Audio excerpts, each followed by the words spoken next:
श्री शांति जिनेश्वर शांति करो। श्री शांति जिनेश्वर शांति करो। प्रभु भव भव के दुख दूर हरो। प्रभु भव भव के दुख दूर हरो। श्री शांति जिनेश्वर शांति करो। श्री शांति जिनेश्वर शांति करो। प्रभु हस्तिनापुर में जन्म लिया। प्रभु हस्तिनापुर में जन्म लिया। मृगी रोग निवार आनंद किया। मृगी रोग निवार आनंद किया। जीवन में मंगल ज्योति बरो। जीवन में मंगल ज्योति बरो। श्री शांति जिनेश्वर शांति करो। श्री शांति जिनेश्वर शांति करो। अचलानंदन त्रिभुवन प्यारे। अचलानंदन त्रिभुवन प्यारे। जो सुमरे कष्ट मिटे सारे। जो सुमरे कष्ट मिटे सारे। समकित धन दो मिथ्यात्व हरो। समकित धन दो मिथ्यात्व हरो। श्री शांति जिनेश्वर शांति करो। श्री शांति जिनेश्वर शांति करो। भविजन वल्लभ कहलाते हो। भविजन वल्लभ कहलाते हो। शरणागत पार लगाते हो। शरणागत पार लगाते हो। मुनि कुमुद भवोदधि पार करो। मुनि कुमुद भवोदधि पार करो। श्री शांति जिनेश्वर शांति करो। श्री शांति जिनेश्वर शांति करो।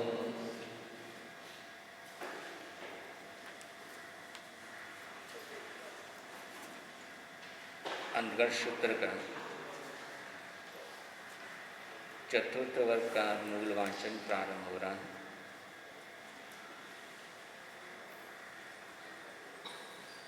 जैनम भंति शमनेनम जाव संपत्तेनम अठमस्य अंगस्य अंतर्गत दशानम तच्चस्य वग्गस्य आयमठी पणति। चौथस्यणम भंति वग्गस्य अंतर्गत दशानम समनेनम जाव संपत्तेनम के अट्ठी पणति। एवं खलु जम्बू समनेनम जाव संपत्तेनम चौथस्य वग्गस्य अंतर्गत दशानम 10 सज्जैना पणता तंजा जाली मयाली उवयाली पुरी से सेन ये वारी शेने ये पज्जुन संग अनिरुद्धे सच नेमी ये दंड नेमी। जैनम बनते शमनेनम जाव संपत्तेनम चौतस्य वग्ग से 10 अज्जैना पणता पड़मसरणम बनते अज्जैन से समनेनम जाव संपत्तेनम के 8 पणते एवं खलु जम्बू तेनम कालेनम तेनम समनेनम बारवई नामम नैरी होता जहाँ पड़मी कन्हे वासुदेवी आहे वच्चम जाव विहरई तथनम बारवये नैरे वसुदेवे राया धार्मी देवी वन्नऊ जहाँ गोयमो नवरम जाली कुमारी पन्नासौ दाऊ बारसंगी 16 वासा परियाऊ शेषम जहाँ गोयमस्य जाओ सेतुजम सिद्धि एवं अयाली उवयाली पुरी सेने वारी सेने एवं पजुनेवी नवरम कन्हे पिया रूपिणी माया एवं संबेवी नवरम जम्बवाई माया एवं अनिरुदेवी नवरम पजुने पिया वेदभी माया एवं सच नेमी नवरम समुद्र विजय पिया शिवा माया एवं दड नेमी भी सवे एक गम्मा चौथस्य वर्ग से निखेवो चतुर्थ वर्ग समाप्त होता है। पांचवा वर्ग जैनम बनते शमनेनम जाव संपत्तेनम चौथस्य वर्ग से आईमठे बनते पंचमसणम बनते वर्ग से अंतगर्दशानम समनेनम जाव संपत्तेनम के 8 बनते एवं खलु जम्बू समनेनम जाव संपत्तेनम पंचमस्य वग्गस्य 10 अज्जैनम पणत्ता तंजहाँ पवमा वै गोरी गांधारी लखना सुसीमाई जम्बू वै सचभामा रूपिणी मूल सिरी मूल दत्ताई जैनम बनते समनेनम जाव संपत्तेनम पंचमस्य वग्गस्य 10 अज्जैनम पणत्ता पड़मसरणम बनते अज्जैन से समनेनम जाव संपत्तेनम के 8 पणते एवं खलु जम्बू तेणम कालेनम तेनम सम्मेनम बारवई नामम नैरी होता जहाँ पड़मे जाओ कन्ने वासुदेवी आहे वचन जाओ विहरई तसनम कन्ना से वासुदेव से पौमा वै नामम देवी होता वन्नाओ तेणम कालेनम तेणम सम्मेनम अरह अरिठनेमी समोसटे जाओ विहरई कन्ने निगई जाओ पज्जुवासई तेणम सा पौमा वै देवी इन्हीं से कहाई लदत्था सम्मानी हट तुठे जहाँ देवी जाओ पजुवासई तैणम अरिठनेमी कन्न से वासुदेव से पौमा वै देवी जाओ धम कहा परिसा पड़ी गया तैणम कन्हे वासुदेवम अरहम अरिठनेमी वंदई नमम सई वंदिता नमम सीता एवं गयासी इमिशे नम भंते बारवे नैरे दुआलस जोयने आया माए नव जोयने विच्छिन्नाय जाओ पचकम देवलोक भुजाय किम मूलय विनाशे भविष्य कन्हाई अरहा अरिठनेमी कन्हे वासुदेवम एवं वयासी एवं खलु कन्हा इमी से बारवये नैरे दुआलस जोयने आया माए नव जोयने विच्छिन्नाय जाओ पचकम देवलोक भुजाय शुरगी दिवायन मूल्य विनाशे भविष्य तेणम कनस्य वासुदेव से अरो अरिठनेमी से अंत्य ए मठम सोचा ए मे अरुवे अजिथे समुपन्ने धन्ना नमते जालि मयाली कुवयाली पुरीस सेणे वारिशेणे पज्जुणे संभ अनिरुद्ध डे नेमी सचनेमी पभियो कुमारा झेणम नीचा हिरणम जाओ परिभाइता अरहु अरिठनेमी से अंत्यम मुंडा जाओ पविया अहरणम अधन्य एकय पुण्य रज्जे जाओ अंते बुरे मानुषे सुये काम भोगेशु मुचे नो संचायनी अरहु अरिठनेमी से अंत्य जाओ पवितये कन्हाई अरह अरिठनेमी कन्हम वासुदेवी एवं पयासी से नूनम कन्ना तव अयम अजथ्ये समुपन्ने धन्ना नमते जाली जाओ पवितये से नूनम कन्ना ए मठे समट्टे अंता अथी तमनो खलु कन्ना एवं भूयम वा भवम वा भविष्य वा जन्नम वासुदेवा चैता हिरणम जाओ पवै सन्ति से केणे ठेणम भंते एवं उचै ने एवं भूयम वा जाओ पवै सन्ति कन्हाई अरह अरिठनेमी कन्नम वासुदेवम एवं वयासी एवं खलु कन्हा सव्ये वियणम वासुदेवा कुवे भवे नियाण कड्डा से एणठम कन्हा एवं उचै ने एवं भूयम जाओ पवै सन्ति तेणम से कन्हे वासुदेवी अरहम अरिठनेमी एवं वयासी अहमणम भंते इवो कालमासे कालम कीचा कहीं कमी शामी कहीं उवस उवज्जि सामी तेणम अरा अरिठनेमी कन्नम वासुदेव एवं वयासी एवं खलु कन्हा तुमम बारवई नैरे शुर अगी दिवायणी कोव निताडाय अम्मा पीनी गए विपहुणे रामेणे बलदेवीणे सद्दिम दाहिणे वेयालिम अभिमुहे जोहिठीले पामो खाणम पंचणम पंडवाणम पंडुराय पुत्राण पासम पंडु मुहुरम संपत्ति कोशंबण काणेने नगोहवर पाए वसे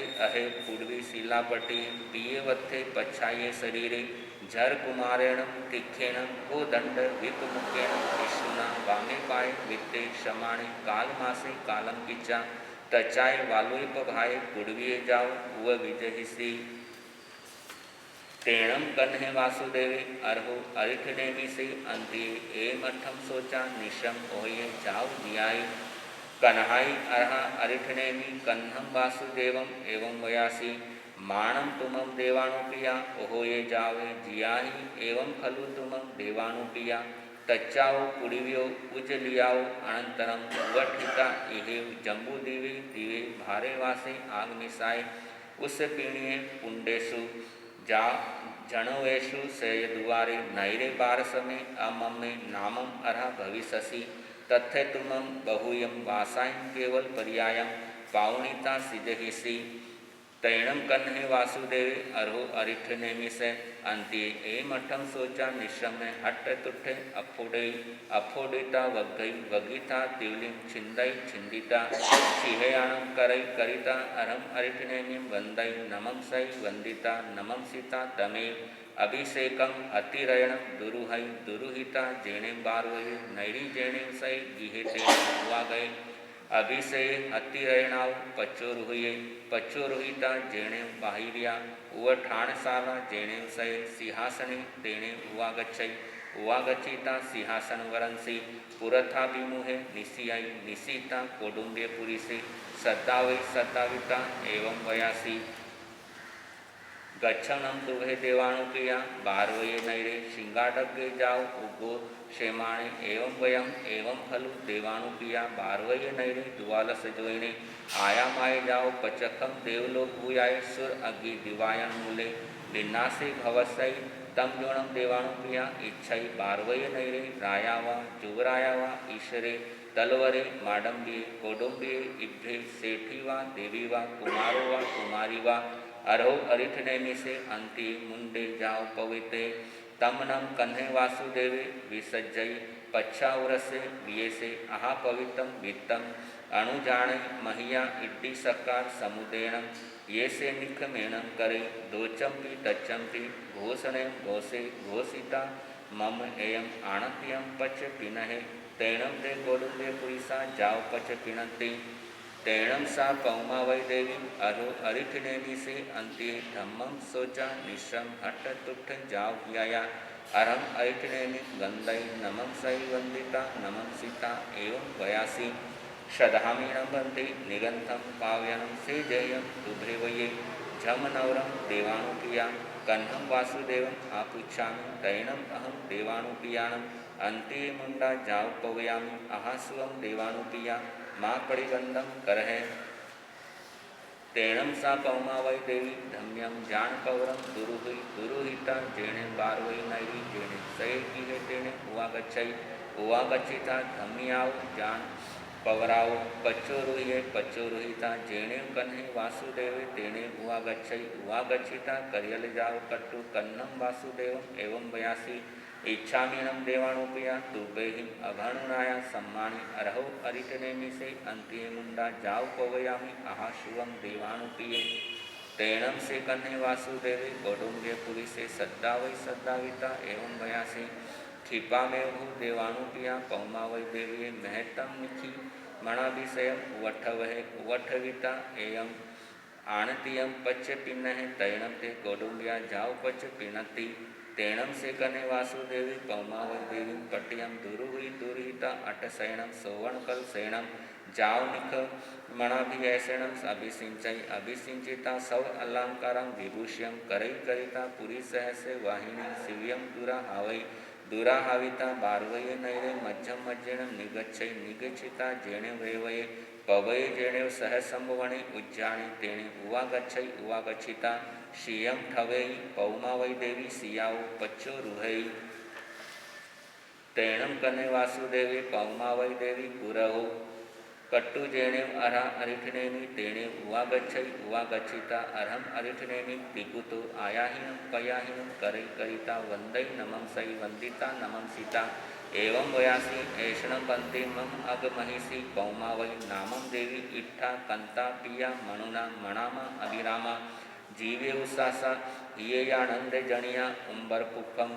विवदुल्हा सवणियाय किमंग पुण पासणियाय तन्नम अहम देवानुपियाणम शिष्यिणी भीकम दलियामि पड़ीछंतुनम देवानुपिया शिष्यिणी भीकम आहाशुवम तेणम सा पौमा वै देवी उत्तरपुरी थीमी दिशि भागम अवकमिता से में आभरण अलंकारम ओमुयिता से में पंचमुठ्यम लोयम करे करिता जेणे अरा अरिठनेमि तेणे उवागच्छै उवागच्छिता अर्हम अरिठनेमि वंदै नमं सै वंदिता नमं सीता एवं वयासी आलितेण वंदे जाओ तम माइक्यम तेणम अर्हा अरिठनेमि पौमा वै देवी सयमेवे पवा वै सयमेवे मुंडा वै सयमेवे जखिणी अज्जाय शिष्यिणी दलियाई तेणम सा जखिणी अज्जा पौमा वै देवी सेयम पवा वै जाव संजय मियवम तेणम सा पौमा वै जाव संजय मयी तेणम सा पौमा वै देवी अज्जा जाया इरिया समिया जाव बुत बब यारिणी तेणम सा पौमा वै अज्जा जखिणी अज्जाय अंत्ये सामाई माय एकारसे अंगाई अहिजई अहिजयिता बहुइन चौथे छठम दशम दुवाल से ही मास अधमास हमणे ही विवेहि तवो कमे ही अपाणम भावे माणा विहरई तेणम सा पौमा वै अज्जा बहु पड़ी पुन्नाई बेसाई बासाई सामणे परियागम पाउनिता मास्याय संलेहनाई अपाणम जोसई जोसिता सठ्ठीम बत्ताई अणसनाई छेदई छेदिता जस ठाए कीड़ई नग भावे जाओ तमठंग आरही चरमेहि उषा निशा से ही सिद्धा पंचम वर्ग का प्रथम अध्ययन समाप्त। आज इतना ही। आगमे दिव्य पणते तंजा श्रुतागमे अथागमे तदु व्यागमे ऐसे श्री ज्ञान के विषय में जे कोई अतिचार लगा हो तो न्यालम जम वाइदम बच्चा मेलियम हीन अकरम अचकरम परिहीनम हीनहीनम जोगिनम दोषिणम सुट्ठू दिनम तुट्ठू पड़ीचम ए काली गौ सज्जाओ काले में गौ सज्जाओ ए सज्जाई सज्जाई सज्जाई में सज्जायम भणता गुणता विचारता ज्ञान एवं ज्ञानवंत पुरुषों की ऐब में आशातना हुई हो तो तस्वीर जय बोलो महावीर स्वामी की जय बोलो महावीर स्वामी की घट घट के अंतरयामी की घट घट के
पर्व पर्युषण होश में आने के पर्व हैं। अपने आप को जीत करके जिन बनने के पर्व हैं।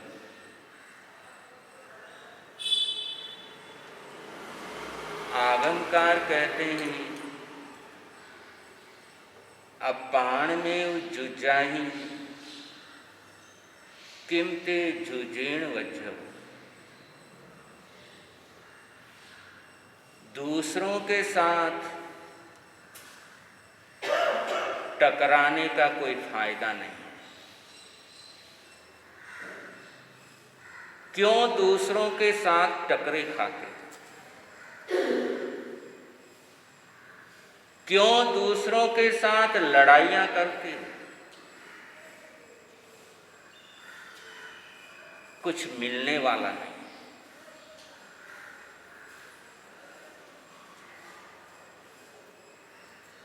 अपने साथ लड़ाई करोगे तो शाश्वत सुख मिलेगा। दूसरों के साथ लड़ोगे तो नरक मिलेगा।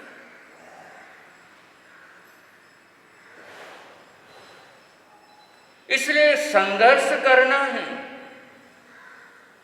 तो स्वयं से कर। बाहर की लड़ाइयों से कभी शाश्वत समाधान मिल नहीं सकता। और बाहर की लड़ाइयां तो अनादिकाल से लड़ते ही आए। किसी को नहीं छोड़ा, ने पिता को छोड़ा, ने बेटे को छोड़ा, ने पुत्र को छोड़ा, ने सास को छोड़ा, ने बहू को छोड़ा, सबके साथ लड़ाइयां करते आए।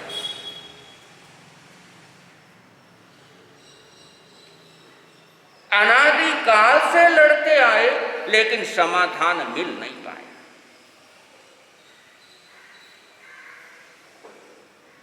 और उन लड़ाइयों को लड़ते लड़ते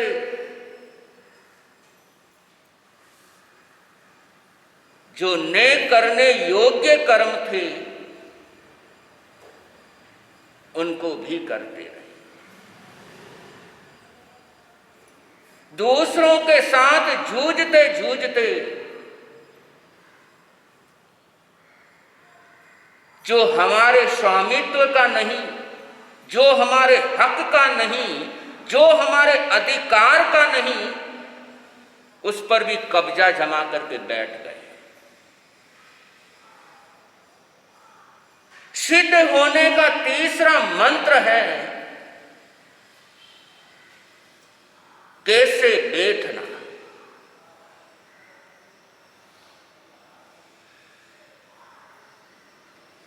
बैठना आना भी सिद्ध होने का मार्ग है।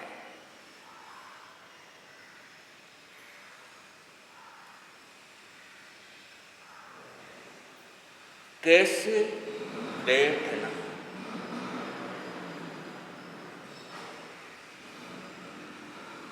देखो, कहीं हम किसी के स्थान पर तो नहीं बैठे हुए। घर में सासू है और सासू के होते हुए भी बहू सासू के स्थान पर बैठने का प्रयास करे।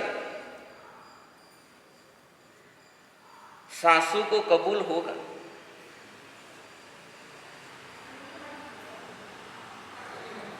जो सासू के अधिकार है उन अधिकारों पर बहू अपना अधिकार जताना चाहे सासू के रहते हुए। सासू को कभी मंजूर हो नहीं सकता। पिता के रहते हुए बेटा पिता के स्थान पर बैठना चाहिए।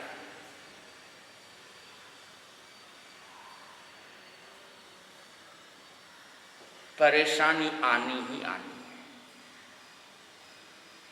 इतिहास के पन्नों को देखते, श्रेणिक जिंदा है, कौणिक अपने पिता के स्थान पर बैठना चाहता है।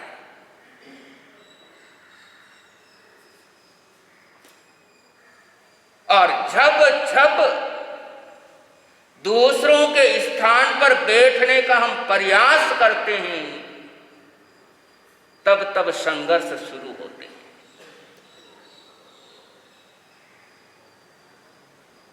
गुरु के रहते हुए शिष्य गुरु के स्थान पर बैठना चाहे।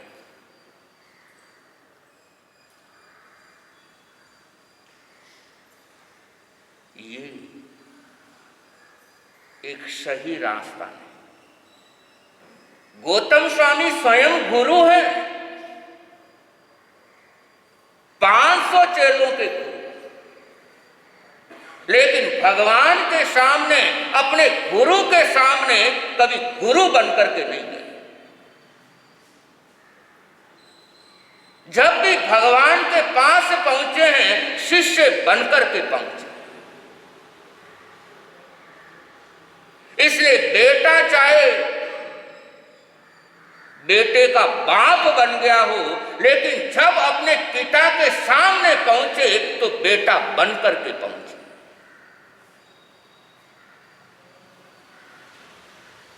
बहू चाहे सासू बन गई हो, लेकिन जब भी अपने सासू के समक्ष पहुंचे तो बहू बनकर के पहुंचे। इससे रिश्तों की उम्र बहुत लंबी होती है।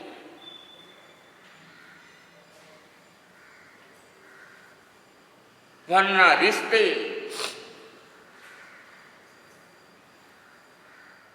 रिश्तों की उम्र बहुत छोटी हो जाती है।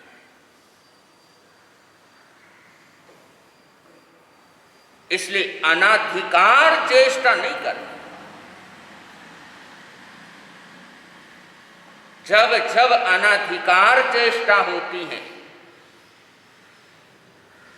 तब तब अपनों के साथ संघर्ष होता ही होता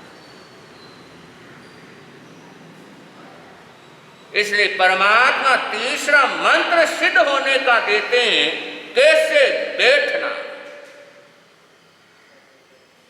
किसी के स्थान पर नहीं बैठना।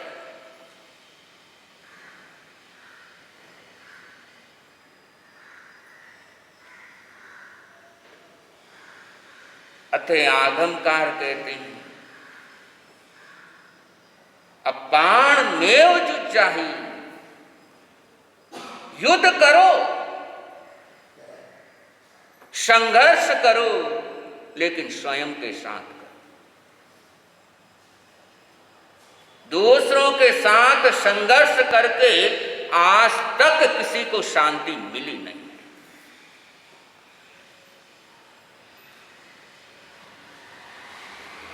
उन्हीं महापुरुषों का गुणगान हो रहा है जिन्होंने अपने साथ संघर्ष किया। तीसरे वर्ग के पहले 6 अध्ययनों का जिक्र चल रहा है। अनिक सेन, अनंत सेन, अजित सेन, अनिहत रिपु, देव सेन, शत्रु सेन। 20 साल की संयम की आराधना, विभिन्न प्रकार की तपस्या, और आखिर के अंदर 1 महीने का संथारा, उसको संपन्न करके ये आत्माएं सिद्ध बुद्ध मुक्त होती हैं। 7वां अध्ययन सारण कुमार का है। इनका भी जिक्र जैसे गौतम कुमार का है, वैसे इस महापुरुष का जिक्र है। संयम लिया, आराधना साधना की और सब कर्मों को खपा करके सिद्ध बुद्ध मुक्त हुए। 8वां अध्ययन दशकुमाल का।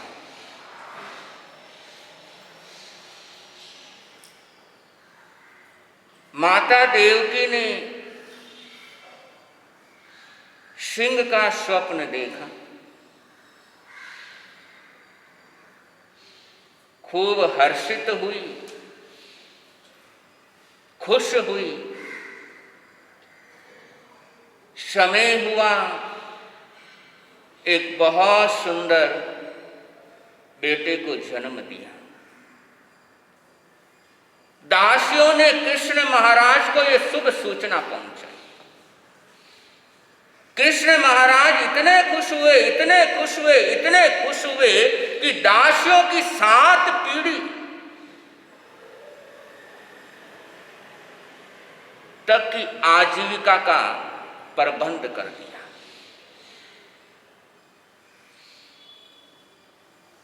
इतना हर्ष कि मेरे को इतनी अच्छी खुशखबरी दी है, जाओ 7 पीढ़ी तक तुम्हारे को चिंता करने की जरूरत नहीं रही। पूरी द्वारिका नगरी को सजाया, कैदियों को जेलों से रिहा कर दिया, लोगों के कर्जे को माफ कर दिया। और जब तक ये जन्मोत्सव चले था तब तक सारे टैक्स आदि माफ कर दिए।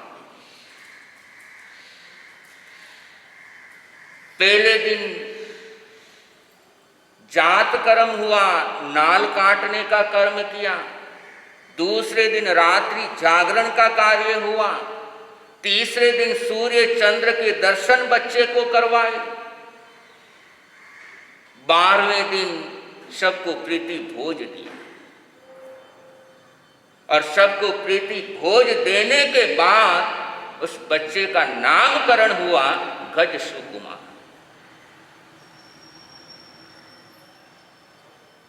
कि बच्चे का शरीर बहुत सुकोमल है, गज के तालू के समान सुकोमल है, इसलिए गुण निष्पन्न नाम रखा गज सुकुमार।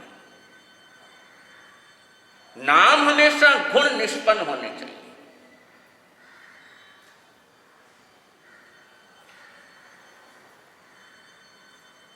बच्चा जब 5 धाई माताओं के संरक्षण में पलता पलता 8 वर्ष का हो गया तो शुभ तिथि, शुभ योग, शुभ करण के अंदर उसे कलाचार्य के पास शिक्षा देने के लिए भेजा।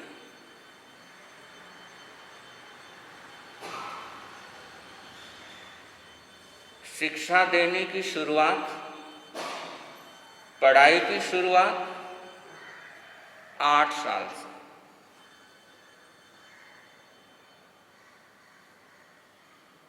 और जब तक गुरुकुल का अस्तित्व रहा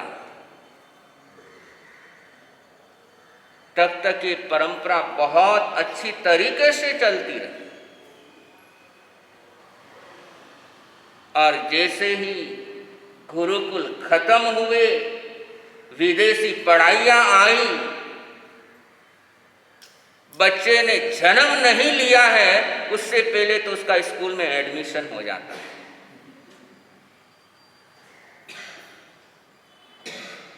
अब वो 2 साल की उम्र, 2.5 साल की उम्र, क्या बच्चा जानता है? जिसको माँ के दुलार की जरूरत है, घर के मेम सदस्यों के प्यार की जरूरत है, वो बच्चा स्कूल जा रहा है।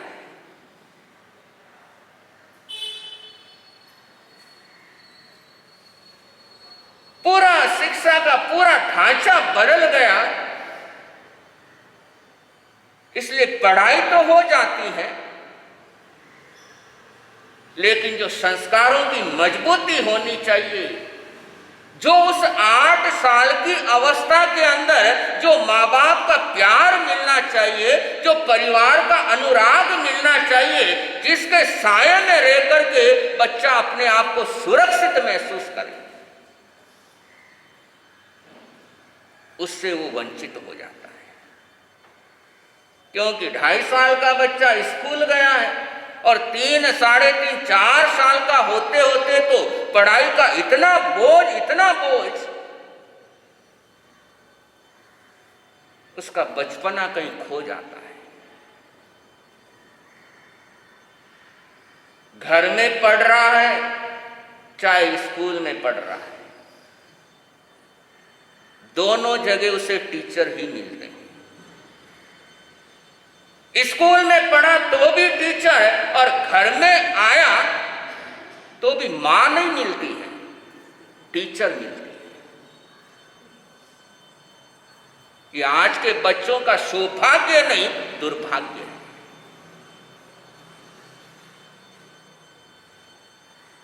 आया नहीं न खाना खिलाया नहीं न बेटा तू पढ़, दादी दादा के प्यार से वंचित। दादी दादा तरस जाते हैं, बच्चा थोड़ी देर मेरे पास आकर के बैठे, क्योंकि बच्चे को टाइम नहीं। बेचारा वो भी क्या करे, कितना होमवर्क, कितना सब कुछ है, बचपना एकदम खत्म हो गया। तो 8 साल की उम्र के अंदर गस्स कुमार को कलाचार्य के पास भेजा और 72 कलाओं के अंदर पारंगत हुआ। यौवन अवस्था में प्रवेश हो रहा है और उस समय अरहंत अरिष्ट नेमिनाथ भगवान विचरण करते करते द्वारिका नगरी में पधारे। श्री कृष्ण महाराज वंदन करने के लिए जा रहे हैं, गस्स कुमार को साथ लेकर के गए। श्री कृष्ण महाराज को पता है ये दीक्षा लेगा, क्योंकि देव ने बोला है कि युवा अवस्था में प्रवेश करते ही वो दीक्षा ले लेगा। लेकिन फिर भी श्री कृष्ण का दिल देखो, हिम्मत देखो, पता है दीक्षा लेगा, फिर भी उसको साथ लेकर के गए। घर पर नहीं छोड़ा कि तू यहां रुक गए, हम दर्शन करके आ रहे हैं।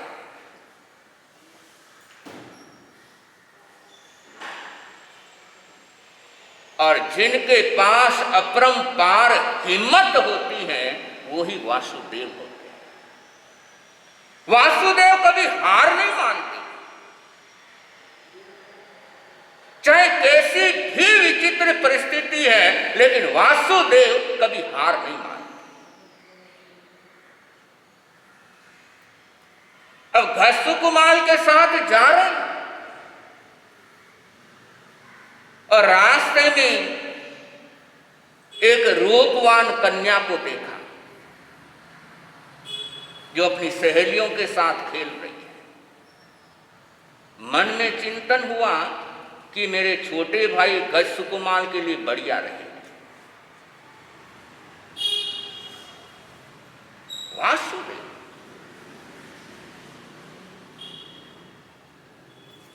हिम्मत हारते नहीं, पता है, लेकिन फिर भी उम्मीदों का दिया वो कभी बुझाते नहीं।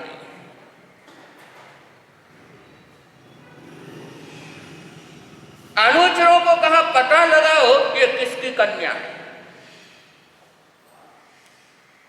पता लगाया ये सौमिल की कन्या, और वासुदेव ने कहा उससे कहो श्री कृष्ण महाराज इसको मांग रहे हैं। और 100 मील तो खुश हो गया, वहीं पर दस्तूर हो गया।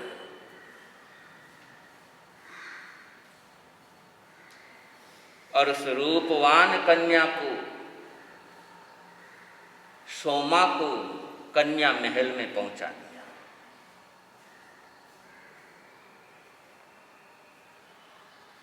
भगवान के चरणों में पहुंचे।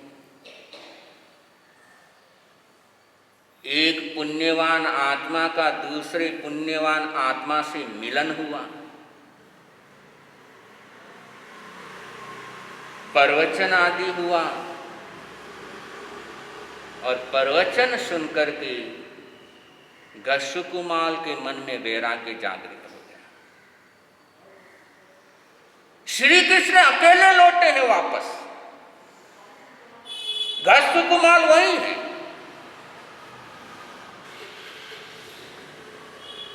और घसुकुमाल कहने लगे, प्रभु दीक्षा लेना चाहता हूं।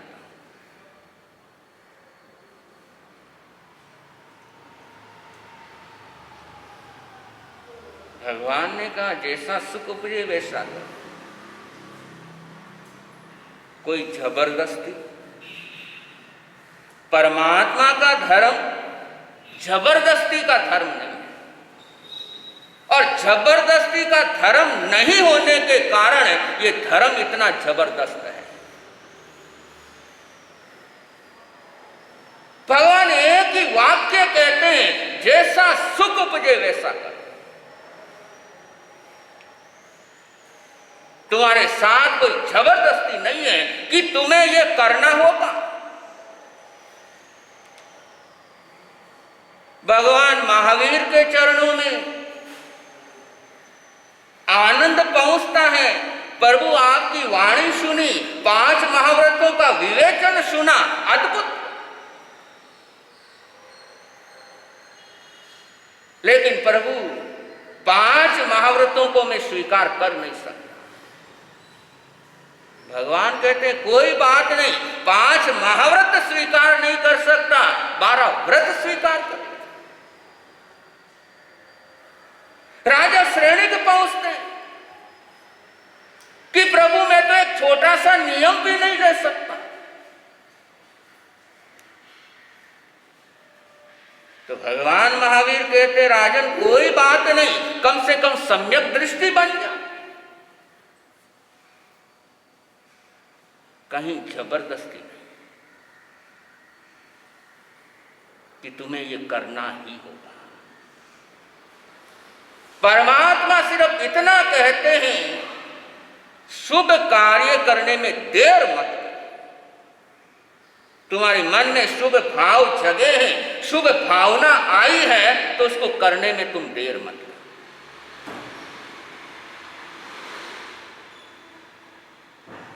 घसुकुमार घर पहुंचता है।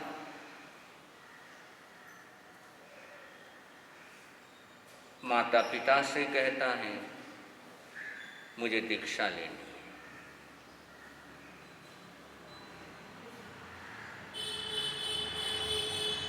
माता पिता कहते हैं, अभी तेरी उम्र छोटी है,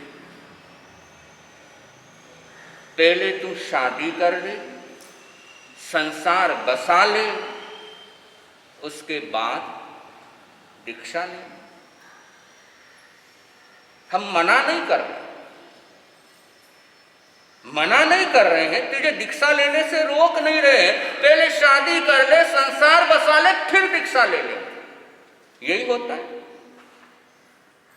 भाई, अभी तू छोटा है, पहले पढ़ाई कर ले, बाद में देखेंगे। आप लोग मना थोड़े करते हो, दीक्षा लेने वाले को मना नहीं करते। अभी तू छोटा है, अभी थोड़ी और पढ़ाई कर ले, 2-4 साल बाद देख लेंगे। मैं कोई मना थोड़ी कर रहा। वो परंपरा अभी तक चलती आ रही है। देव की वसुदेव कहते हैं, हम मना नहीं कर रहे बेटा, पहले अपना संसार बसा ले, सुख भोग ले, फिर मैं तुम्हें दीक्षा।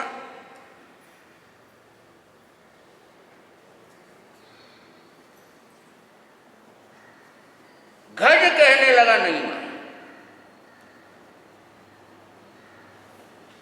मुझे तो अभी दीक्षा नहीं।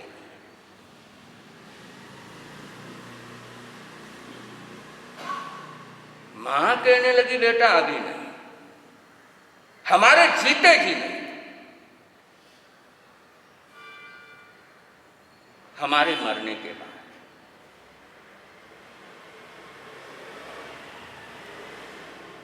एक बहन की दीक्षा की बहुत भावना हो गई, लेकिन उसके पिता आज्ञा नहीं दे रहे, और लगभग 7-8 साल हो गए। गुरुदेव उसको समझाते हैं क्यों अंतराय दे रहा है, कोई तो इसको घर पे तो रखने वाला है नहीं, इसकी शादी करनी और शादी की इसकी इच्छा नहीं है, लेकिन वो कहता नहीं। और गुरुदेव उसको समझाते हैं तो वो कहता है अगर ये दीक्षा के लिए जाएगी तो मैं अपने छत से छलांग लगा लूंगा, मेरे जीते जी नहीं।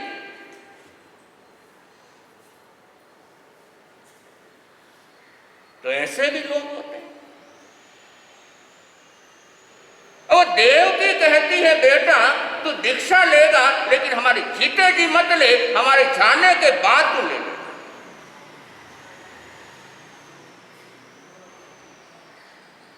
घशुकुमाल कहने लगा मां तू कहता है शादी कर, लेकिन मां तू जानती है कि काम भोग अनर्थ की खान है, शरीर रोगों का घर, जीवन का कोई भरोसा नहीं।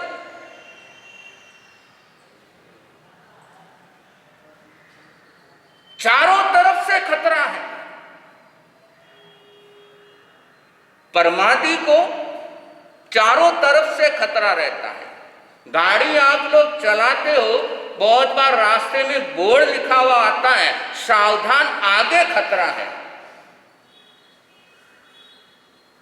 गाड़ी चलाते समय तो हो सकता है एक तरफ खतरा हो, लेकिन परमादि इंसान को चारों तरफ से खतरा रहता है।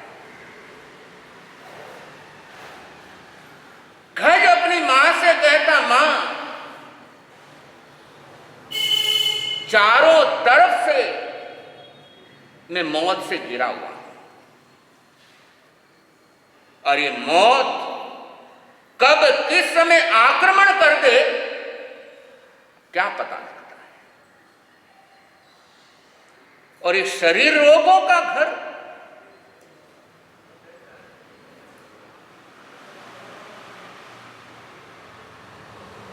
और आगमकार तो कहते हैं एक एक रोम के पीछे 2.25 बीमारी।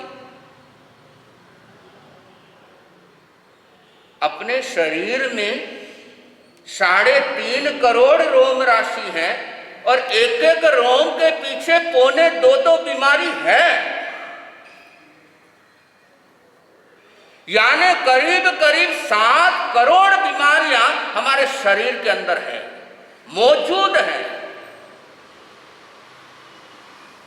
ये तो पुण्यवाणी के कारण शांत बैठी हुई है।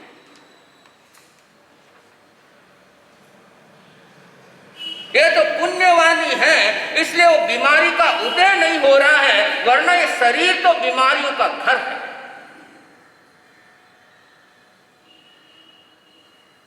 और एक भी बीमारी शरीर के अंदर प्रकट हो जाती है तो जीना कितना मुश्किल हो जाता है। और गज यही मां से कह रहा है मां तुम कहते बाद में ले लेना, लेकिन शरीर के अंदर एक भी बीमारी आ गई तो मैं क्या कर पाऊं।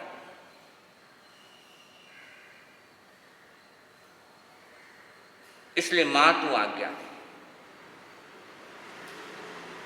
और देवकी ने सुना, इतना दृढ़ता पूर्वक गज का जवाब सुना तो देवकी पसीने से लथपथ हो गई। उसकी चेहरे की कांति निस्तेज हो गई, उसका चेहरा कुमला गया, और इतना झटका लगा बेहोश होकर के गिर पड़ी।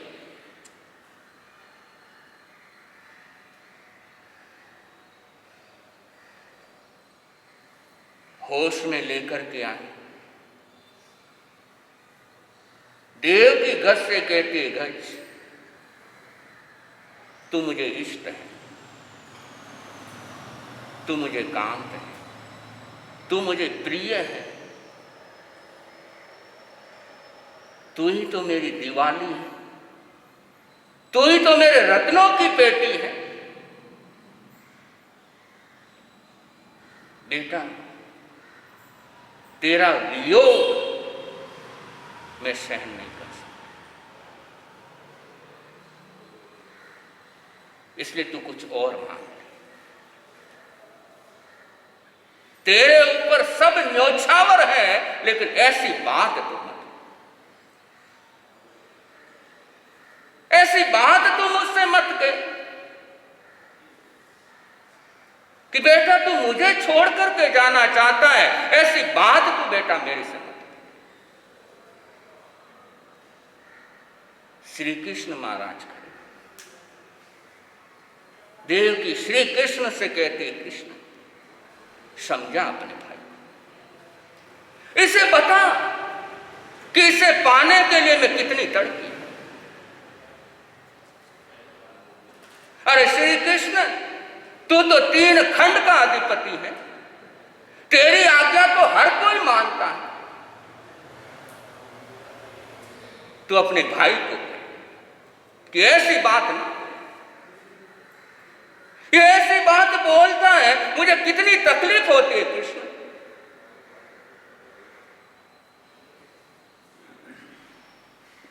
कृष्ण कहता, मां ये मजाक कर रहा है। क्यों गज, तू मां से मजाक कर रहा है? और कृष्ण जानते हैं कि ये नहीं रुकने वाला।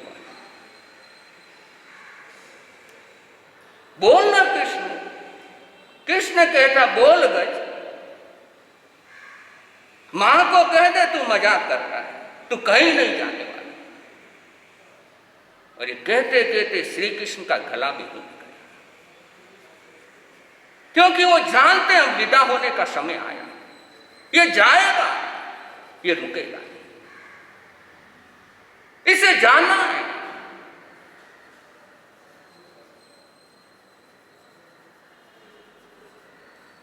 गज अपनी मां से कहता हूं, आज तक मेरी हर इच्छा तूने पूरी की, जो मैंने मांगा वो तूने दिया। बस मां ये आखिरी इच्छा, मां उसके बाद मैं तेरे से कभी कुछ नहीं मांगा। इसलिए मां तू मेरी प्यारी मां, तू मेरी अच्छी मां, और अपने बेटे की इतनी सी बात नहीं मानेगी कि अपने बेटे की इच्छा पूरी नहीं करेगी मां। बेटा मां की वेदना को तू क्या समझे, तुझे क्या पता कैसे मैंने तुझे पाया है गज, तुझे क्या पता।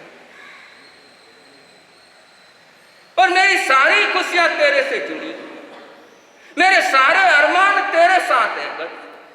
तू है तो मैं हूं, वरना मैं कैसे हूं। इसलिए गज ये जिदपना छोड़,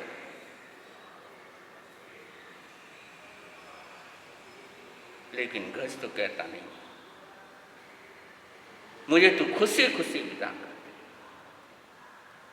मां मैं जाना चाहता हूं, हंसते हंसते मुझे इस घर से विदा।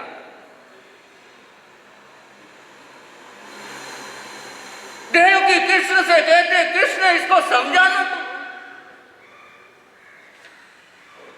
बड़े बड़े राजा, 16,000 राजा तेरे आज्ञा को मानते, तेरा भाई तेरी बात नहीं मानेगा।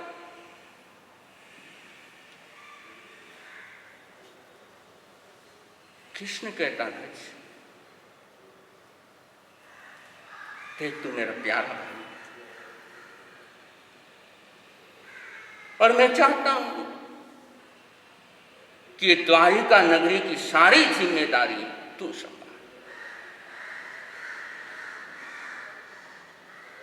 हम तुझे संत वेश में नहीं देखना चाहते, हम तो तुझे राजसी वेशभूषा में देखना चाहते।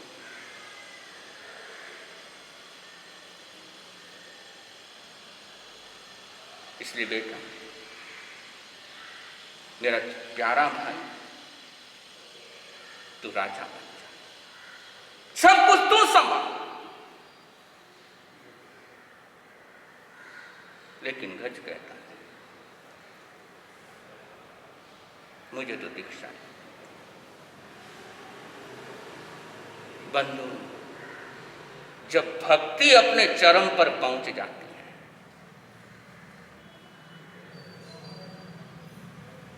जब भक्त भक्ति के अंदर पूर्णतः लवलीन हो जाता है, तो उसे भक्ति के अलावा और कुछ नहीं दिखता है। फिर चाहे तुम कितना ही समझा लो, कितने ही रोड़े अटका लो, उसको तो आगे बढ़ना ही होता है। मीरा को लोगों ने क्या कम समझाया था, लेकिन मीरा मानी नहीं मानी। जिसको भक्ति में आनंद आ गया, जिसको परमात्मा के भक्ति के अंदर आनंद आने आग लग गया, वो संसार के रोकने से कभी रुकता नहीं। गज को तो परमात्मा की भक्ति में आनंद आ चुका था। परमात्मा के उस वाणी के अंदर, उस देशना के अंदर इतना आनंद आ गया था, उसका तो मन करता है कब मैं यहां से निकलूं और कब मैं दीक्षा लूं।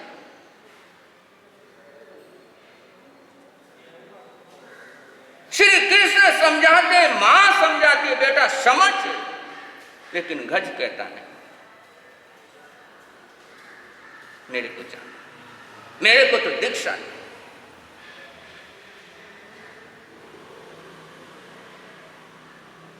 जब सब हार गए तो श्री कृष्ण महाराज आखिरी दांव चलते हैं कि बेटा सिर्फ एक दिन के लिए तू राजा बन जा। क्योंकि श्री कृष्ण महाराज की सोच है, एक बार कुर्सी मिल गई तो कुर्सी के साथ ये चिपक जाएगा। लेकिन श्री कृष्ण महाराज को क्या पता, इसका जन्म कुर्सी के साथ बंधने में नहीं हुआ है, इसका जन्म तो सारे बंधनों से आजाद होने के लिए।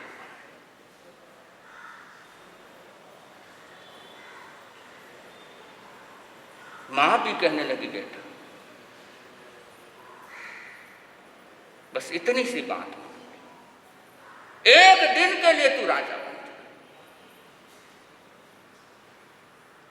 और गज स्वीकृति देता है। द्वारिका का राज घराना एक बार पुनः मुस्कुरा उठा। पूरी द्वारिका नगरी को दुल्हन की तरह सजाया गया।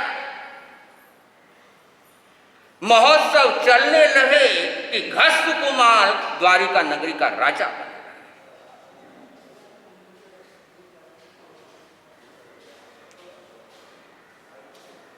और देव की हो चाहे कृष्ण, उनके मन में एक ही विचार है, एक बार ये राजा बन गया तो फिर हमें छोड़ करके नहीं चलेगा।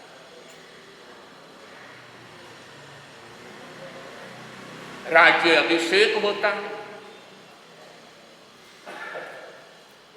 सारे खुश हैं, सारे प्रसन्न हैं, देवकी की प्रसन्नता का पारावार नहीं है। घस्त कुमार राज सिंहासन पर बैठे हैं, माता पिता श्री कृष्ण महाराज खड़े हैं और खुशी खुशी में देवकी सोचती है कि इसका उत्साह बढ़ाना है। तो उस खुशी खुशी में देवकी कहती है, राजन हमारे लिए कोई आज्ञा हो तो फरमाओ।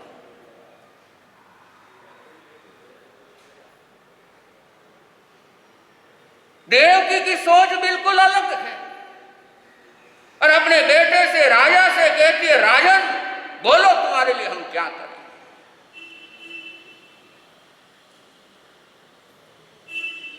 और गज कहता है, मेरा आदेश है, मेरी दीक्षा की तैयारियां करो।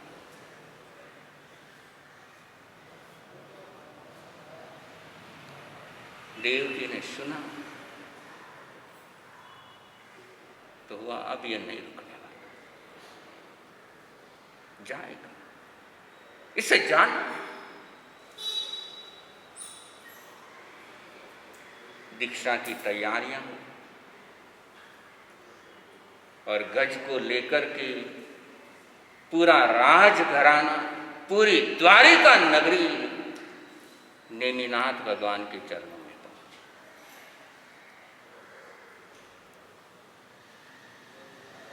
मां देवकी नेमिनाथ भगवान से निवेदन कर रही है, भगवान मैं अपने कलेजे को आपको समर्पित कर रही।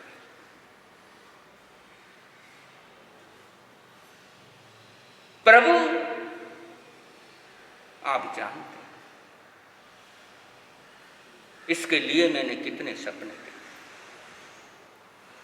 मेरे अरमान इसके साथ कितने जुड़े हैं।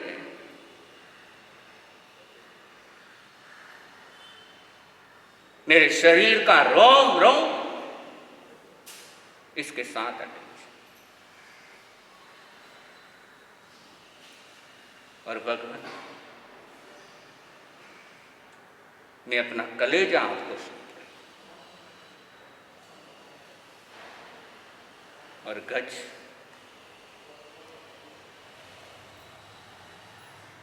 मेरा प्यारा बेटा,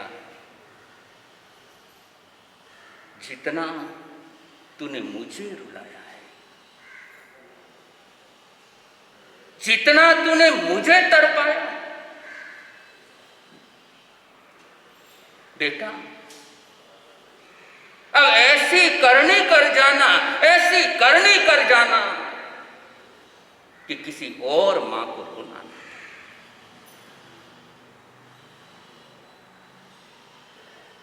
और मां की ये शिक्षा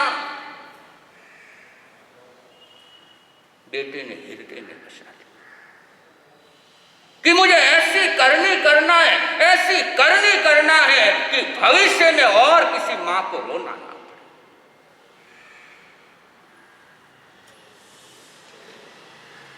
दीक्षा हुई और दीक्षा लेते ही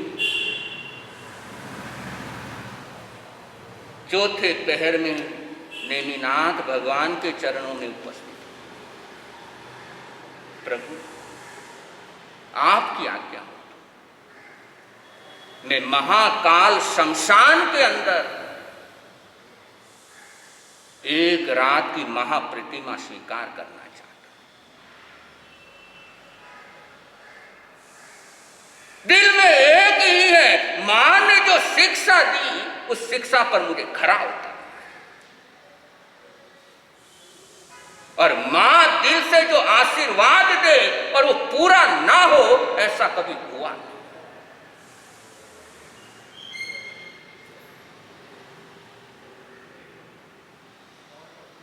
नवदीक्षित मुनि भगवान से आज्ञा लेकर के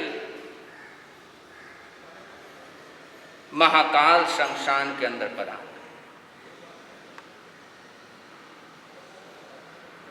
भूमि की प्रतिलेखना आदि कर साधना के अंदर ध्यानस्थ हो गए।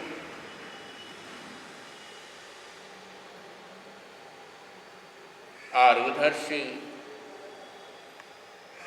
सोमिल ब्राह्मण आ रहा, नगरी के बाहर काम से गया हुआ था, वापस नगरी को लौट रहा था और उस शमशान के अंदर जिस समय गस्सुकुमाल मुनि को खड़े देखा, पिछले जन्मों का वेर जागृत हो गया। 99 लाख पहले भाव का रिश्ता, दुश्मनी का रिश्ता। कर्म तोड़ना अपने हाथ में है, लेकिन रिश्ता तोड़ना अपने हाथ में नहीं है। एक बार किसी के साथ रिश्ता जुड़ गया, चाहा कर भी अकेला व्यक्ति उस रिश्ते को तोड़ नहीं सकता। मोहन्य कर्म का बंद करना हमारे हाथ में है, मोहन्य कर्म को तोड़ना हमारे हाथ में है। राग और द्वेष को खत्म करना हमारे हाथ में है, लेकिन वेर को खत्म करना ये अपने हाथ में है। इसलिए केवल ज्ञान होने पर राग द्वेष खत्म हो जाते हैं, लेकिन प्रेम और वेर, दोस्ती और दुश्मनी, दोस्त और दुश्मन ये जिंदा रहते हैं केवल ज्ञान होने के बाद।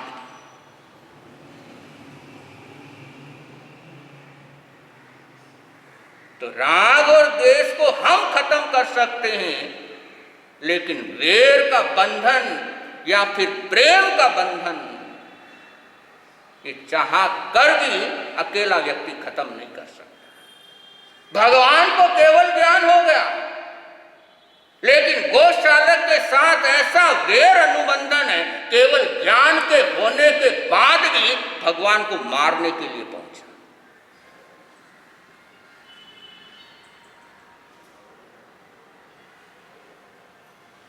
इसलिए पर्व पर्युषण की आराधना कर रहे हो, ये संकल्प लेना चाहिए, इस जन्म का पाप मैं अगले जन्म में नहीं ले जाऊंगा,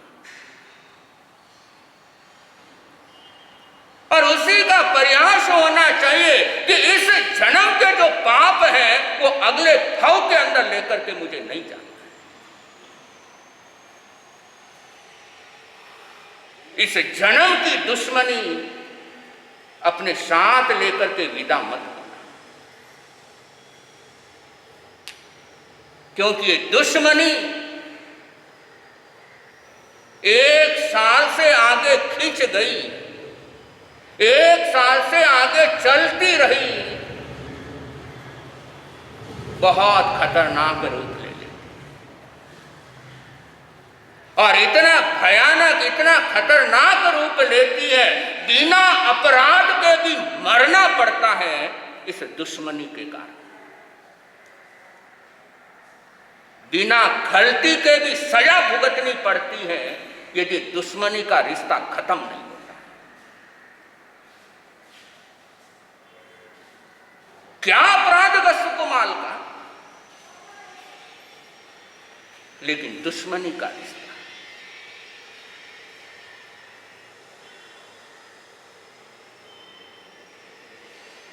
इसलिए इस भुलावे में कभी मत रहो।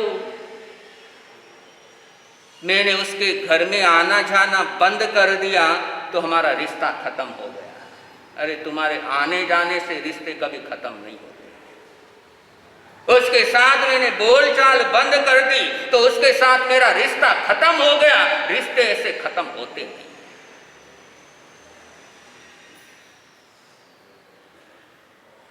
तो इस भुलावे में मत जियो।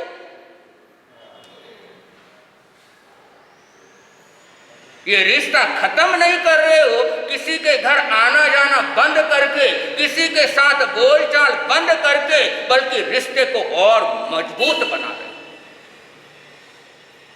और ये दुश्मनी का रिश्ता जितना मजबूत होता जाएगा, जितना मजबूत होता जाएगा, उतना ही तड़पना पड़ेगा।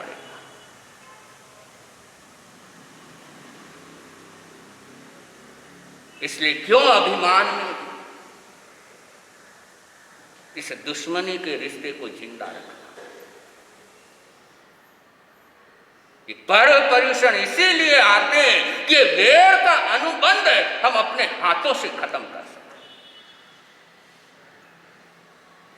जो वेर की डीड हमने लिखी हुई है वो सारी डीड फाड़ करके फेंक। इसलिए जिनके साथ भी तुम्हारी बोलचाल नहीं है, जिनके साथ भी तुम्हारा मन मुटाव है, उनसे फोन करके कहो भाई इसमें किसी का फायदा नहीं, किसी का भला नहीं, और मिलने वाला कुछ नहीं, सिर्फ तकलीफ और परेशानी क्या। और ये दिन उसी के दिन चल रहे हैं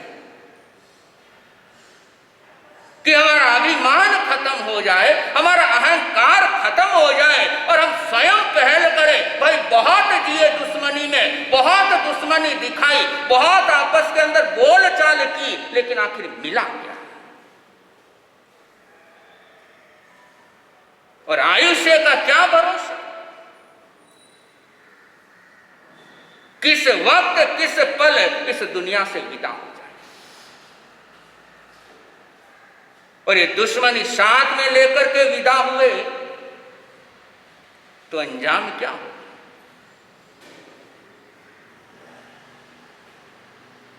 इसलिए नफरत के सौदागर मत बनो,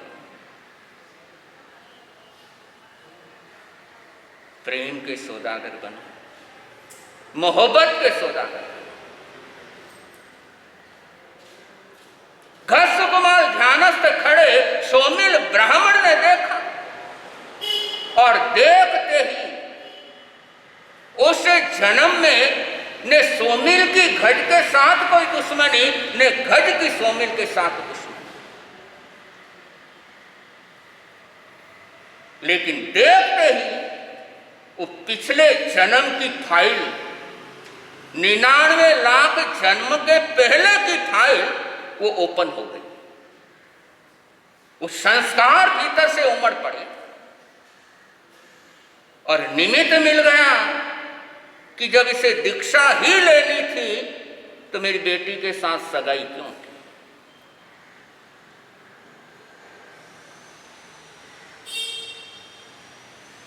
इतना क्रूर हो गया, इतना क्रूर हो गया, गीली मिट्टी लेकर के गज के सिर पर पाल, सिर का मुंडन हुआ। अभी अभी के दीक्षित है और साथ में अभी अभी चिता जली थी, वहां से अंगारे लेकर के आया, सिर पूरा मुंडा हुआ है और वैसे ही शरीर कितना सुकोमल, और वो जलते धधकते अंगारे घसकुमाल मुनि के सिर पर रखे और वहां से भाग गया। घसकुमाल मुनि ध्यानस्थ में मेरु रिव धीरा, जैसे मेरु पर्वत, भयंकर वेदना, लेकिन शुभ भावों के अंदर, प्रशस्त भावों के अंदर आत्म गुणों का चिंतन कर रहे हैं। और जैसे जैसे आत्म गुणों का चिंतन हो रहा है, कर्म झड़ते जा रहे हैं। आत्म गुणों का चिंतन निरंतर बढ़ने चल लग गया, निरंतर आगे बढ़ने लगा, शुभ भाव आगे बढ़ते चले गए और छपक श्रेणी पर वो आत्मा आरूढ़ हो गई। भावों में निर्मलता, भेद विज्ञान की चरम अवस्था पर वो आत्मा पहुंच गई। 12वें गुण स्थान में प्रवेश किया, मोहन्य कर्म खत्म हुआ, मोहन्य कर्म खत्म होते ही ज्ञानावरण्य दर्शनावरण्य अंतराय कर्म खत्म हुआ और 13वें गुण स्थान में वो आत्मा पहुंची। मन वचन काया का निरोध करते हुए अयोगी केवली गुण स्थान में पहुंचते हैं। 5 हर्ष अक्षर जितने उच्चारण के टाइम के अंदर सारे कर्मों को खत्म करके वो आत्मा सिद्ध बुद्ध मुक्त हो जाती।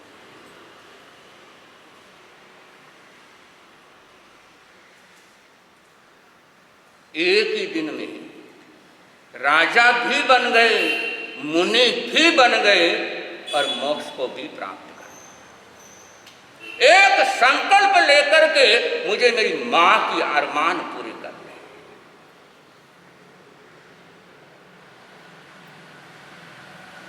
अगले दिन श्री कृष्ण महाराज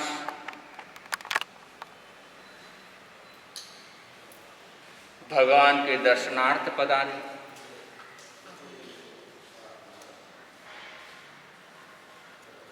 भगवान को नमन वंदन किया और वंदन नमन करने के बाद पूछा, भगवान नवदीक्षित मुनि कहाँ है? भगवान कहने लगे,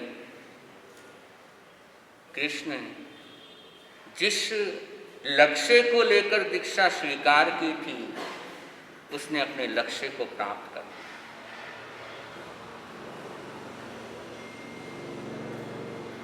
श्री कृष्ण कहने लगे, प्रभु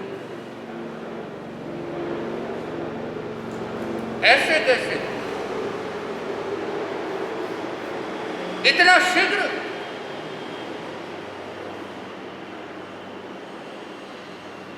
भगवान कहते हैं, श्री कृष्ण उसे एक कल्याण मित्र मिल गया,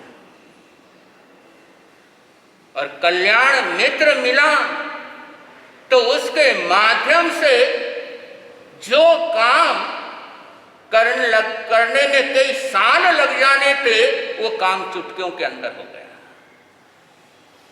जैसे तुम मेरे पास आ रहे थे, रास्ते में वो बूढ़ा एक एक ईंट उठा करके अपने घर में रख रहा था और तूने देखा, एक ईंट उठाई और वहां पर रख दी। तेरे कार्य का बाकी सब लोगों ने वैसा ही किया, तो उस बूढ़े को पूरा दिन लगना था और वो काम कुछ मिनटों के अंदर हो गया। वैसे ही कृष्ण उसे भी कोई मिल गया, नाम नहीं बता रहे, नाम नहीं बता रहे भगवान।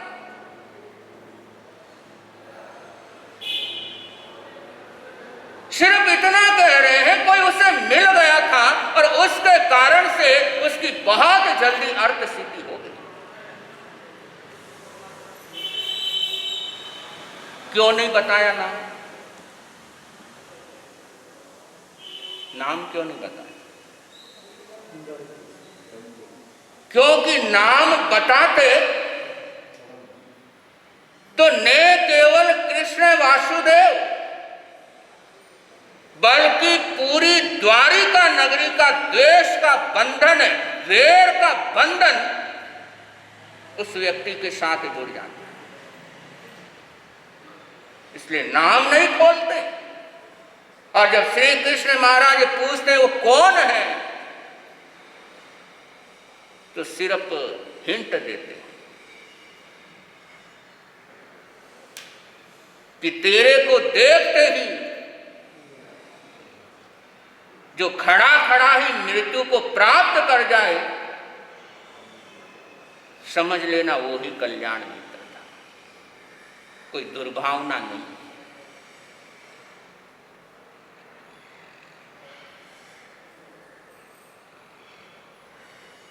महापुरुषों की सोच संसारियों की सोच से बिल्कुल अलग होती है। हमारी नजरों के अंदर तो कितना क्रूर है, लेकिन महापुरुषों की नजरों में कल्याण मित्र है, जिसने कर्म खपाने में सहयोग दिया। घर के अंदर कोई ऐसी सासू है या बहू है या परिवार का कोई सदस्य है जो अपनी हरकतों से, जो अपनी आदतों से आपको परेशान कर रहा है, उसको अपना कल्याण मित्र मान सकते हो?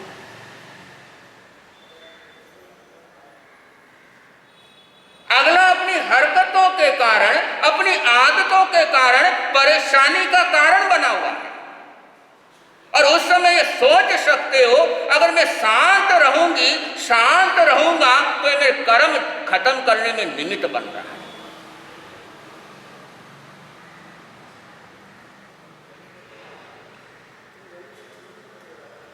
और इस सोच के साथ आगे बढ़ोगे तो जो आपको परेशान कर रहा है उसके प्रति भी दुर्भावना नहीं आएगी, बल्कि सद्भावना आएगी। चलो, घर में रहकर भी मुझे साधना करने का मौका मिल रहा है, घर में रहकर भी मेरी परीक्षा हो रही है, मैं सामायिक करती हूं तो मेरे अंदर कितना संभाव बढ़ा है।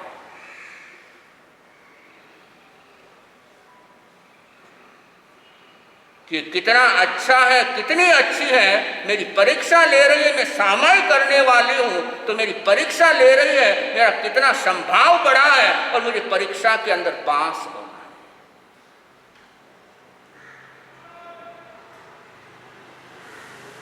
तो जो भी आपको परेशान करता हो उसे कल्याण मित्र समझिए, क्योंकि कर्मों का अकाउंट है, कभी ना कभी तो क्लोज करना ही है। और कर्मों का अकाउंट तब क्लोज होगा जब दुश्मनी वेर का अकाउंट क्लोज होगा। तो अकाउंट क्लोज करने में मदद करना है। तो ये दृष्टि साथ लेकर के जाओ कि पहले के जन्मों के अंदर कुछ ऐसा किया हुआ है, एक वेर का अनुबंध हुआ है, एक वेर की डीड मैंने लिखी है, मेरे साइन किए हुए हैं और आज वो आया है कहीं से, मेरे घर के सदस्य के रूप में आया है और मुझे सता रहा है, मुझे परेशान कर रहा है। तो मैं शांत से, समभाव से इसको अपना कल्याण मित्र समझ करके आगे बढ़ूं तो अकाउंट क्लोज हो जाएगा। और दुर्भावना रखी, पुनः वो ही चालू हो गया तो आगे और तैयार है, खत्म तो होने वाला नहीं। तो नेमिनाथ भगवान श्री कृष्ण से कह रहे हैं कि तुझे देखते ही जो मृत्यु को प्राप्त हो जाएगा, समझ लेना वो गीता। श्री कृष्ण निराश हताश वापस चलते हैं। आए थे तो सवारी पर आए थे, एक उमंग के साथ आए थे, नवदीक्षित छोटे भाई के दर्शन करूंगा। लेकिन जब ये समाचार मिले बहुत निराश है, सोचा सवारी पे क्या बैठूं, गलियों में से होकर ही पहुंच जाता हूं।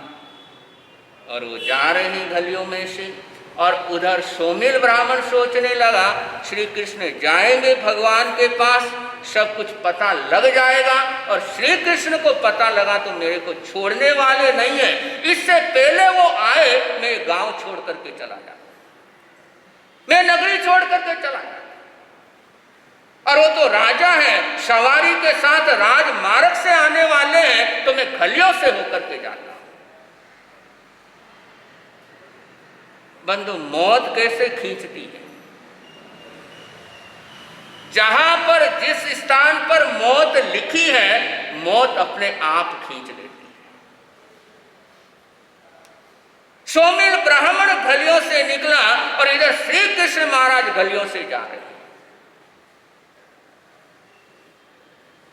और जैसे ही एक मोड़ पर आमना सामना हुआ, सोमिल ब्राह्मण ने श्री कृष्ण को देखा और मुंह से चीख निकली, अरे ये आ गया, और वहीं पर धड़ाम हो गया।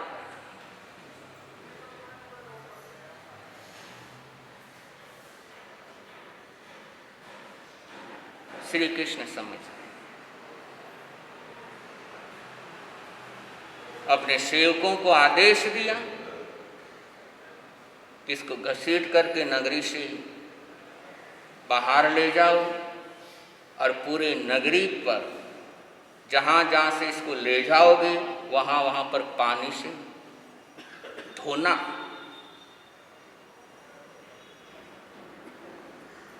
क्यों धोना?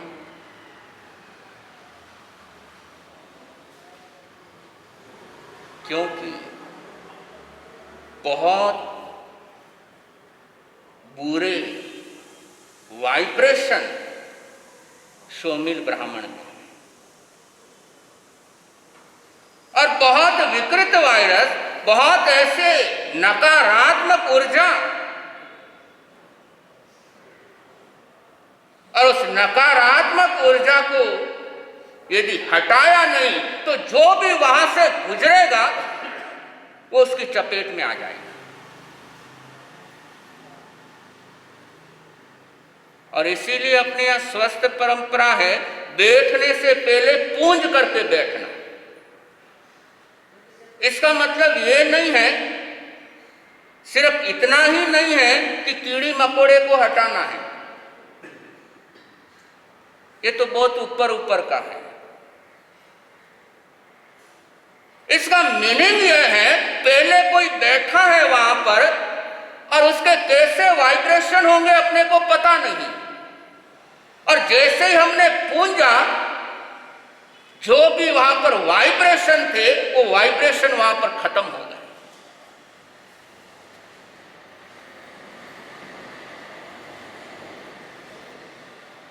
तो मेन जो पूंजने का कारण है वो यह है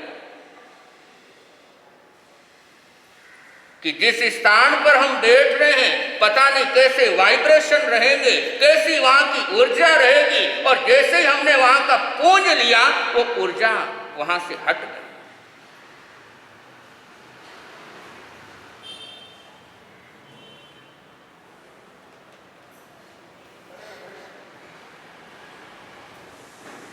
श्री कृष्ण महाराज महलों में लौटते हैं और उधर गज सुकुमार की हत्या से सारी द्वारिका नगरी में उथल पुथल मच जाती है, और हर एक के मन में एक ही सोच है कि जब राज परिवार का सदस्य भी इस नगरी में सुरक्षित नहीं तो साधारण जनता का क्या हाल। नगरी के अंदर भय व्याप्त है, नगरवासियों के अंदर डर व्याप्त हो गया, एक डर का माहौल हो गया कि जब राजकुमार की हत्या हो गई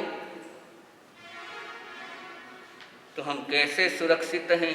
श्री कृष्ण भी चिंतित हैं, छोटे भाई के जाने का गम है, वापस द्वारिका नगरी को संभालना है, द्वारिका नगरी के निवासियों के अंदर डर के माहौल को खत्म करना है। कैसे करें, क्या करें, श्री कृष्ण को कुछ समझ नहीं आ रहा है, बस सोचे जा रहे हैं कैसे इस नगरी के वातावरण को पुनः संभालें, कैसे वापस गाड़ी पटरी पर लाएं, उसी पर चिंतन श्री कृष्ण का चल रहा है। और आगे का घटनाक्रम आगे के प्रवचनों के माध्यम से रखने का प्रयास होगा। बोले भगवान महावीर। आज का पचखान एकासना व्यासना, आज के एकासन व्यासन का पचखान आर्यन से गुरुदेव की साक्षी से मन सा वैसा कैसा 10 बनते परिक्रमा में निंदा में गरिया में त्यागो दूसरे तपस्या करने वालों को।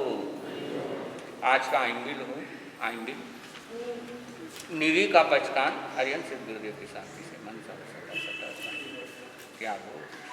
आइंबिल हो, आइंबिलम पचकामी आर्यन सिद्ध गुरुदेव की साक्षी से मन सा वैसा कैसा लेना मैत्रागारेण सव समय गत्यागारेण त्यागो श्री। उपवास, आज का उपवास हो। आज पक्षी भी हैं, पक्षी की भी आराधना साधना बहुत से भाग्यशाली कर रहे हैं। आज के उपवास का पचकान आर्यन सिद्ध गुरुदेव की साक्षी से मन सा वैसा कैसा त्यागो। तपस्या करने वालों को। और पचकान हो बेला, बेला है, तेला है, 4 उपवास बेला है। छठम बत्तम पचकामी तेयम प्यारम अश्रम खायमम सायमम अनथना भोगेनम नेत्रागारेणम सौ समय गत्यागारेणम त्यागो श्रेगो से। 4 उपवास आपके चोला है। चोले का पचखान 10म बत्तम पचकामी तेयम प्यारम अश्रम खायमम सायमम अनथना भोगेनम नेत्रागारेणम सौ समय गत्यागारेणम त्यागो श्रेगो से। तपस्या करने वालों को, शंख की शान बढ़ाने वालों को, चतारी मंगलम, अरहंता मंगलम, सिद्धा मंगलम, शाहू मंगलम, केवली पणतो धम्मो मंगलम। चतारी लोगुतमा, अरहंता लोगुतमा, सिद्धा लोगुतमा, साहू लोगुतमो, केवली पणतो धम्मो लोगुतमो। चतारी शरणम पवजामि, अरहंते शरणम पवजामि, सिद्धे शरणम पवजामि, साहू शरणम पवजामि, केवली पणतम धम्मम शरणम पवजामि। चार शरण मंगल करण, आनंद ही आनंद, आनंद ही आनंद करण। संघ की तरफ से सूचनाएं।